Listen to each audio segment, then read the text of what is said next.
Hi, and welcome to the 2024-2025 Back to School Trainings Module number 2, Identified EL Students. This is a series of webinars about for the Back to School trainings on access for ELLs and WIDA alternate access. My name is Chris Williams, and I'm the program consultant in the Office of Assessment Accountability who's going to be bringing these trainings for you today. Let's begin. All right, we have a series of module trainings for you for access and alternate access back to school trainings. The first one is Module 1, WIDA Screener for Kindergarten and WIDA Screener Online. But for this module is Module 2, so we're going to be talking about identified EL students, and we'll get into Module 3, 4, and 5 in other trainings. So just we're going to focus our attention on module number 2, identified EL students. Let's begin. For this module number 2, identified EL students, we're going to be talking about how we're going to identify those students. Once those students are identified EL students, what are we going to do? Well, you're going to need to make sure that you have that the Program Services Committee is designing a program services plan for each identified EL students, that the EL and regular education teachers will provide services throughout the year with the appropriate instructional and assessment accommodations for each individual EL student. And I do want to stress that individual EL student, because not every EL student should have the same accommodations. And sometimes our EL students can be duly identified. They can have a IEP and a PSP, and you want to make sure that most of those accommodations are the same. Now, there will be some that are different for each one of those for the PSP and the IEP, but for an example, some of the same things that would be the same in those would be like a reader, a scribe, extended time if the student needs it. And so if a student is duly identified, they would have, and they would, if they needed one of those accommodations, then those should be the same. Now, in a PSP, that you do have oral native language support. Now that would be only in a PSP. That wouldn't be an accommodation in an IEP for an EL student. So you want to make sure that if a student, remember that if a student has a PSP, they do not get accommodations on any of our screening or for our English learner assessments. Now they will, if they have a PSP, they will get accommodations for our content assessment. But for this, for these trainings, we are talking about, for that they do have that in place. And if they have a student who is duly identified, an EL student who is duly identified, and they have a PSP and an IEP. Now, if that EL student has an IEP, then they do get accommodations on our EL screeners and also on our EL assessments. And it is very important that that the EL identification services and instructional assessment accommodations are entered into Infinite Campus under program participation. English learners, EL, and then the assessments. So when the student takes the screeners, those assessments are entered under student information. And then those EL assessments will appear as read-only underneath the program participation tab that you will see. And so that's a little, sometimes that gets a little confusing when you do see the EL assessment tab under program participation. That one is just once you've entered it on the assessments under student information, then it will appear as read-only under underneath the assessments under program participation. And all identified EL students are required federally to be assessed annually with our English language proficiency test, and those are Access. And with the Access assessment, we have, our Access Online. We also have our Access for our kindergarten students. And then we do have our, for our accommodated students, we have Braille and large print. And then we also have our WIDA alternate assessment as well. So keep in mind that, when I talk about a program services committee, that needs to be a team of, and those could be on that team that is developing this program services plan, is the EL teacher or specialist, classroom teachers, you want them involved, principals, guidance counselors, and special education teachers if the EL student has an IEP. Now, this is not an entire list of staff who could be on the PSP committee, but you want those students to have this team making decisions and for that student for their goals and objectives for this upcoming year. And you also, a current PSP needs to be updated yearly with their new Access scores if they took Access scores last year and were identified already. And everyone who works with our EL students needs to have a copy of the program services plan, which is a PSP. Now, you're probably saying, Chris, why do the students need to have a PSP? Well, they're according to every, it is required under Every Student Succeeds Act, ESSA, that there are students should have essential elements in for their PSP. That is required, and it also, I know you probably can't see everything on this particular document, but I tried to at least get, that about the requirement, where you can find the requirement under ESSA.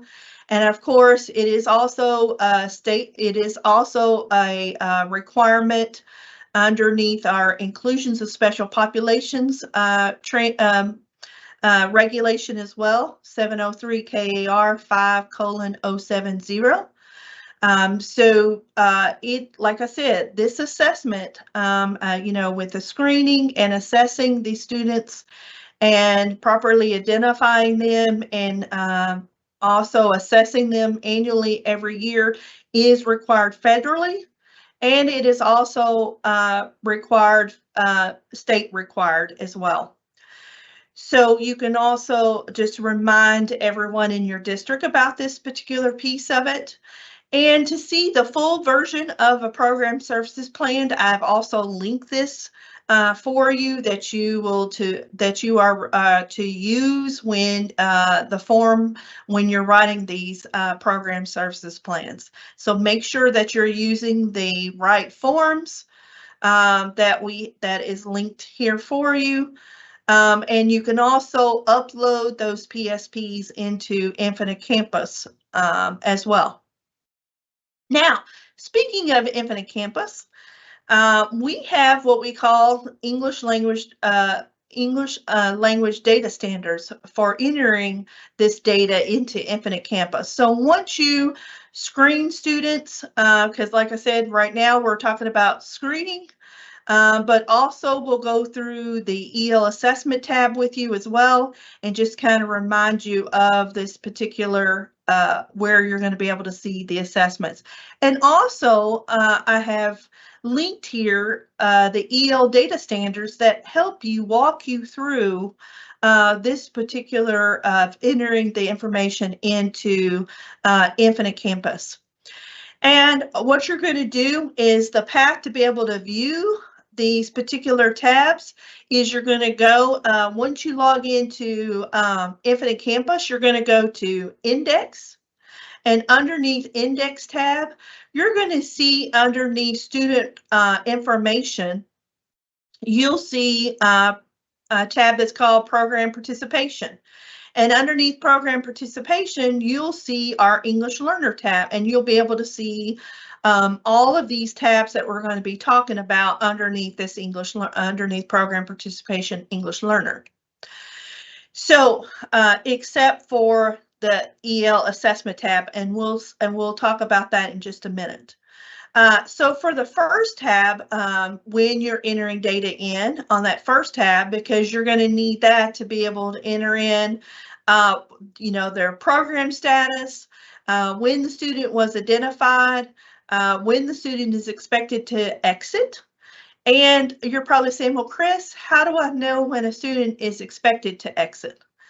Well, if they're brand new and when they come into either your district or and they're coming into the country for the first time, you are to, for their expected exit date, if they've had formal education in their home country before they came here to the U.S., it should be 5 years.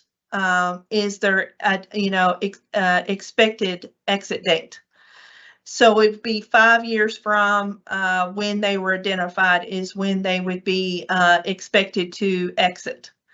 Now, then if they've not had formal education in their home country before they came, then we expect them to exit the program within 7 years. But now, if, with our students who have, who are duly identified as, have an IEP, sometimes it may take longer than this, but you always want to go back and look at your programs that you're providing to the students to make sure that your programs are effective, and because when you get that's why it's very important when you get your results, either from the screening or from Access, that you are looking at those scores and going back to our, not only going back to our EL data standards and making sure for the screener that those are manually added in there, but for Access and alternate access, those scores will be uploaded for you, so you don't have to enter those scores into Infinite Campus. And you'll see those scores underneath the EL assessment tab, which is number 2. And also, when underneath number 1 on the EL program tab, you'll also have to put in when the parent was notified. Also, if the parent declined services, what was that date? If a student had interrupted schooling where, they were here for a certain amount of time, then they went back to their home country, and then they maybe for 2 or 3 years, or maybe 1, etc., or more, and then they came back. So you would want to make sure to check that interrupted schooling. And then also there's the comment section too that you can enter information to.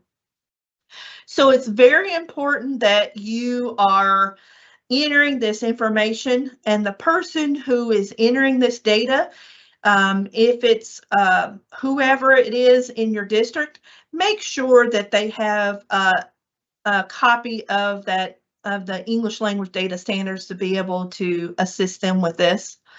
Also on the second tab, you'll see the EL assessment tab. It'll be read only for your scores, because that what you're going to do is you're going to go back into assessments when you get into Infinite Campus, and you'll have to add your screener scores there manually. But remember, your EL assessments will already be on that assessments particular tab. And then once they're put on the assessments tab, then it will roll over here to the EL assessments tab that you'll see under program participation. Now, what else is on these particular tabs? Well, on the third tab, you'll put in the EL Services tab. You'll put the start date if there's any if there's services, you'll put the start date for those, the end date, and also you don't want to end date any services unless the student doesn't need those services anymore. You'll see the services types. You also see parent refuse services on that particular one, and be able to get to that. And then underneath the EL accommodations tab, that's for you to be able to mark the accommodations for your students, and be able to put the start date. If the student no longer needs those particular accommodations, you would end date those. And then, like I said, with the start date of these you don't end date any of these is if a student moves from one district to the next. So you always want to make sure that you only end date if the student no longer needs those accommodations or no longer needs those services. Because you want to make sure that you are, always annually, revising these, the PSPs for our students, and making sure that if a student is duly identified, that that their IEP is current and up to date as well. Now, the WIDA screener can be entered in. You will want, they're going to be the WIDA screener for kindergarten. Screener scores can be entered into IC with the date and the proficiency levels. And the domain scores like the WIDA screener are for grades 1 through 12. So you want to make sure that to be able to enter in the screener scores and to be able to see the current access scores, you'll be able to go into student information, go up to the index, go to student information, go to general, and go to the assessment tab. And that's where you will manually enter in the screener scores and be able to put that information in. And then you'll also be able to see your access scores once we upload that file up at the, we usually do that once we go through our data review and get ready. Once that data review happens in August, then we will upload all the assessment scores for all of our assessments into those assessment tabs for you. Now, reports for IC for EL. There are several reports. So there are two types of reports that will help you for the access testing window to make sure these reports are available in Infinite Campus under the existing QA English Learner report located in KY State Reporting, KD Reports. The report titles and descriptions are outlined below. You have the one report that is reached access attainment error report. That provides you with a list of students who are indicated as EL, but who have reached attainment on a prior access. So you want to make sure that you're looking at that particular report, so that way you're not testing someone who is already attained. And then who has already reached, the attainment on access. Because those students, you need to fix that in Infinite Campus, and this report will help you to fix that. Also, the no prior access attainment error report provides you a list of students who are not indicated in EL, but have previously reached attainment on a prior access. So you apparently did not add the student correctly in Infinite Campus. So you want to make sure that you look at these reports. Students who exited EL status from a state other than Kentucky will still appear on this report, but will have a program exit state highlighted for reference. So no action is required for those particular records. And that's why it's very important that you know that you do get Infinite Campus right, because that is our source that we pull for everything.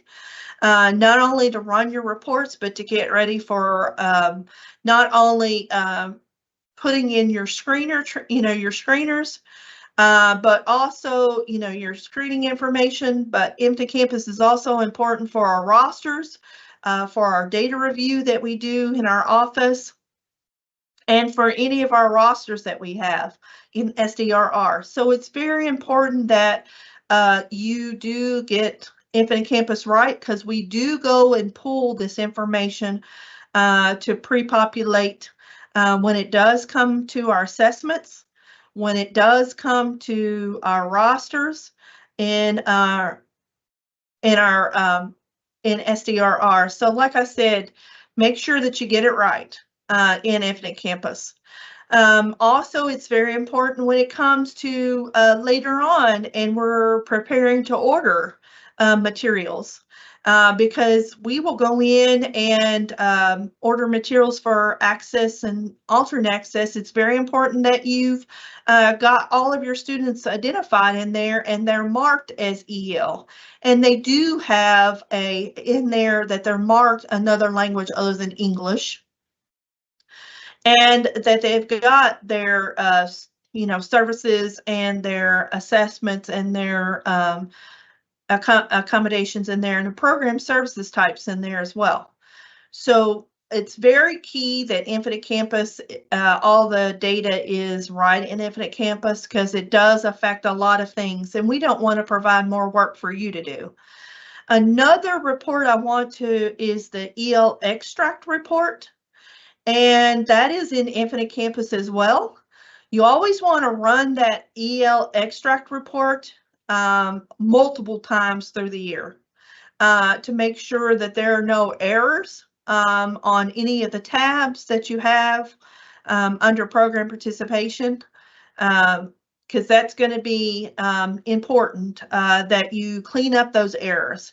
And I know our program area with Cayman and Brandy, Cayman Triplet and Brandy Neal will assist you with, they're our program side with ELs, and they assist with our program services plan, our anything you want to know about that. They also help you with accommodations, also report, and then etc. With the program side for English learners. And then also we have underneath the program side is we have Wendy Spalding, who also works in underneath the program side in the Office of Continuous Support, along with Brandy and Cayman, who is the person, if there are issues with Infinite Campus and you have questions about that, you're more welcome to email Wendy Spalding at any time, and she'll be able to assist you with that as well. She'll also help you with these reports in Infinite Campus. But like you said, please run those reports and see if you can clean up those reports, and if something is happening with those, then please contact Wendy on those. But that EL extract report is also another important piece now to be looking at, to make sure that your students are identified correctly and there's no errors. For parent refusals, of course, we do have parents who refuse services all the time, but they cannot refuse testing. And the student is still an EL. The student would still have a current PSP, and if they're duly identified, would also have an IEP.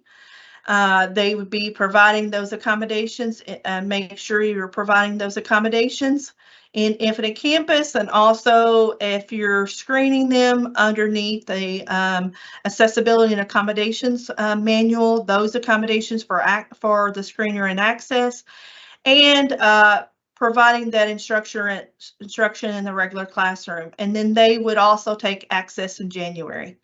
So that's very important. People think, well, a parent refuses that they're no longer in EL. Well, they still are EL until they exit the program and meet the exit criteria. Here is our contact information, and it links to our link to our email, so you can email us anytime and we'll be glad to help you. Also, there are other back to school trainings besides the one that we're doing now for access and alternate access. There's the case screen, test security. There's also a KSA attainment task and accountability overview trainings that are happening. Here is our contact information in the Division of Assessment and Accountability Support. You can see our phone number, 502-564-4394. That will get any of the consultants. And also you have my direct email as well, chris.williams@education.ky.gov. And then also, if you can also email dacinfo@education.ky.gov if you have any questions about any of our assessments. I do want to thank you for attending this session and this module, and I appreciate all you do in the schools and districts for our English learners. So thank you.